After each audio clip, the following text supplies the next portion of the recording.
नमस्कार दोस्तों। हिंदू धर्म में प्रत्येक माह के कृष्ण पक्ष की चतुर्थी तिथि को आने वाली संकष्टी चतुर्थी भगवान श्री गणेश को समर्पित है। श्रावण माह के कृष्ण पक्ष की संकष्टी चतुर्थी को कृष्ण पिंगल संकष्टी चतुर्थी कहा जाता है और ऐसा माना जाता है कि इस दिन श्रद्धा और विश्वास के साथ व्रत रखने तथा भगवान गणेश की पूजा करने से जीवन के सभी संकट दूर होते हैं और सुख समृद्धि की प्राप्ति होती है। आइए पूरे श्रद्धा भाव के साथ कृष्ण पिंगल संकष्टी चतुर्थी की कथा सुने। बहुत समय पहले की बात है, एक छोटे से राज्य में धर्मसेन नाम का एक न्यायप्रिय राजा राज्य करता था। उसकी प्रजा सुखी थी, लेकिन स्वयं राजा के जीवन में एक गहरा दुख था। वर्षों बीत जाने पर भी उसे संतान सुख प्राप्त नहीं हुआ था। राजा और रानी ने अनेक यज्ञ किए, दान तप और तीर्थ किए, परंतु उनकी मनोकामना पूरी नहीं हुई। धीरे धीरे दोनों का मन निराशा से भर गया। महल में वैभव तो था, लेकिन बच्चों की किलकारी न होने से सब कुछ सूना लगता था।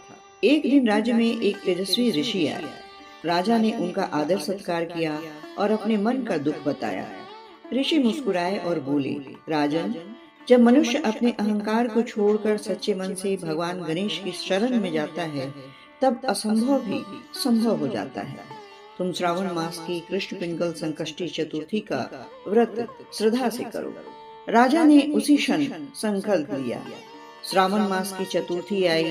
प्रातः स्नान कर राजा रानी ने व्रत रखा। पूरे दिन भगवान गणेश का ध्यान किया, मंत्रों का जप किया और रात्रि में चंद्रमा को अर्घ देकर व्रत का पालन किया। कुछ महीनों बाद भगवान गणेश की कृपा से रानी ने एक सुंदर और तेजस्वी पुत्र को जन्म दिया। पूरे राज्य में आनंद छा गया। राजा ने समझ लिया कि यह सब गणपति बप्पा की कृपा का परिणाम है। लेकिन जीवन की परीक्षा अभी समाप्त नहीं हुई थी। जब राजकुमार बड़ा हुआ तो एक दिन शिकार खेलने जंगल गया। अचानक भीषण तूफान आया और वह अपने साथियों से बिछड़ गया। चारों ओर घना अंधकार, जंगली पशुओं की आवाज और भय का वातावरण था। राजमहल में यह समाचार पहुंचा तो राजा और रानी व्याकुल हो उठे। सैनिकों ने बहुत खोज की, पर राजकुमार का कोई पता नहीं चला। रानी रोते हुए भगवान गणेश के सामने बैठ गई और उसने कहा, हे विघ्नहर्ता, आपने हमें यह पुत्र दिया है। यदि हमारी भक्ति सच्ची है तो हमारे पुत्र की रक्षा कीजिए। उस दिन संयोग से फिर संकष्टी चतुर्थी थी। रानी ने निर्जल व्रत रखा और पूरी रात भगवान गणेश का स्मरण करती रही। उधर जंगल में राजकुमार को एक प्राचीन गणेश मंदिर दिखाई दिया। वह वहां पहुंचा और भगवान के चरणों में बैठ गया। भय से कांपते हुए उसने कहा, हे गणपति, यदि आप सच्चे विघ्नहर्ता हैं तो मुझे मेरे माता पिता से मिलाइए। रात बीती, सुबह कुछ साधु उसी मार्ग से निकले। उन्होंने राजकुमार को पहचाना और सुरक्षित महल पहुंचा दिया। राजा रानी की आंखों से आनंद के आंसू बह निकले। उन्होंने भगवान गणेश के चरणों में सिर झुकाकर कहा, प्रभु, संकट कितना भी बड़ा क्यों न हो, आपकी कृपा उससे कहीं अधिक महान है। उस दिन से पूरे राज्य में प्रत्येक माह संकष्टी चतुर्थी का व्रत श्रद्धा से किया जाने लगा। यह कथा केवल संतान प्राप्ति या संकट से मुक्ति की कहानी नहीं है। यह मनुष्य के विश्वास, धैर्य और ईश्वर पर अटूट भरोसे का संदेश देती है। जब जीवन में सब कुछ होते हुए भी मन खाली हो, जब हर प्रयास असफल हो जाए, तब मनुष्य या तो टूट जाता है या ईश्वर की शरण में जाता है। राजा धर्मसेन ने दूसरा मार्ग चुना। रानी का भगवान गणेश के सामने रोना केवल आंसू नहीं था, बल्कि पूर्ण समर्पण था। जब इंसान अपने अहंकार को छोड़ देता है और सच्चे मन से ईश्वर को पुकारता है, तभी कृपा का द्वार खुलता है।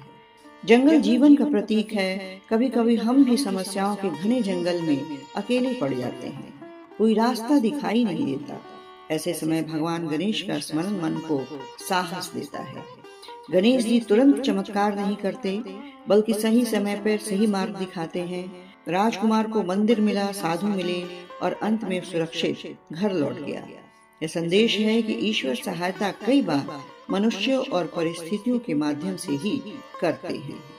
हे प्रथम पूज्य गणपति, जैसे आपने राजा धर्मसेन और उनकी रानी के जीवन से संकट दूर किए, वैसे ही हमारे जीवन के सभी विघ्न भी दूर करें। हमें सद्बुद्धि, धैर्य और विनम्रता और सच्ची भक्ति प्रदान करें। हमारे परिवार को सुख शांति, स्वास्थ्य और समृद्धि का आशीर्वाद दे। गणपति बप्पा मोरया, मंगल मूर्ति मोरया। ये थी कृष्ण पिंगल संकष्टी चतुर्थी की कथा। कथा अच्छी लगी हो तो इसे लाइक और शेयर जरूर करें, साथ ही कमेंट बॉक्स में कमेंट भी करें। अब आप मुझे आज्ञा दें। नमस्कार।